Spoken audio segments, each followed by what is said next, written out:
Job répondit alors, dans l'amertume de son cœur. Vous vous prenez pour les gardiens de la sagesse, comme si avec vous devait s'éteindre toute lumière du savoir.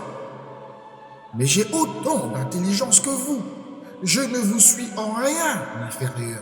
Ce que vous affirmez, le moindre homme en a instruit.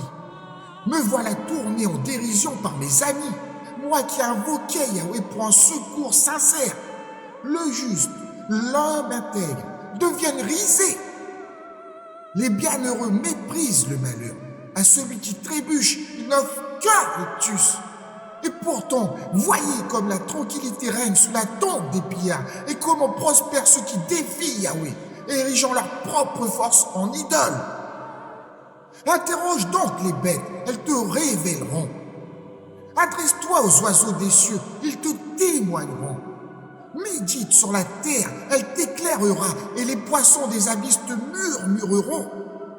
Ne vois-tu pas dans tout cela l'œuvre incontestable de la main de Yahweh? C'est dans sa main que repose l'âme de toute créature vivante, et le souffle de chaque être humain. L'oreille ne discerne-t-elle pas les paroles, tout comme le palais savoure les mets? La sagesse se trouve chez les anciens, et la profondeur du discernement dans les jours abondants. Avec Yahweh réside sagesse et toute puissance. À lui appartiennent le conseil et l'entendement. Ce qui l'abat ne sera jamais rebâti, et celui qui l'enferme ne connaîtra aucune délivrance.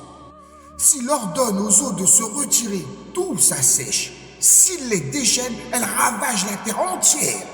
En lui sont la force et la prudence suprême. Il maîtrise celui qui s'égare comme celui qui égare autrui.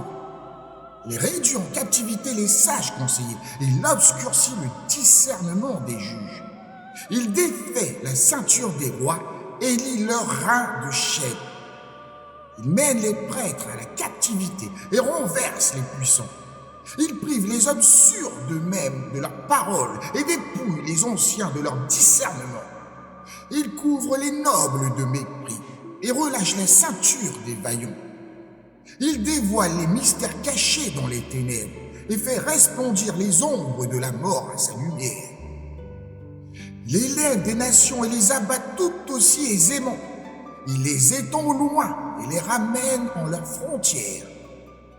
Il ôte la raison des chefs des peuples et les fait errer dans des déserts sans chemin.